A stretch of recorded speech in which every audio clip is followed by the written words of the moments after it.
नमस्कार. दिवाळी सुट्टी संपली, डब्बे बनवणं सुरू झालं आहे. तर एक टिफिन रेसिपी शेअर करते. त्यासाठी कढईत तेल तापलं की जिरं घालायचं. जिरं फुललं की कांदा घालायचा. कांदा गुलाबी परतला की त्याच्यानंतर आलं लसूण पेस्ट, हळद घालून परत एकदा परतून घ्यायचं. थोडेसे हिरव्या मिरचीचा ठेचासुद्धा घालायचा.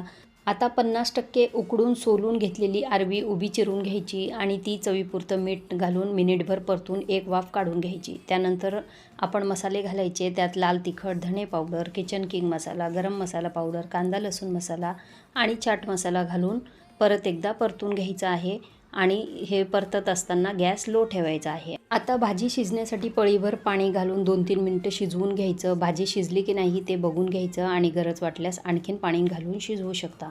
आता भाजी शिजली आहे. त्याच्यामध्ये कोथिंबीर घालायची, वरून लिंबू पिळायचा आणि गरमागरम भाजी भाताबरोबर किंवा चपातीबरोबर सर्व करायची. रेसिपी आवडली असेल तर लाईक, शेअर, सबस्क्राईब करा. धन्यवाद.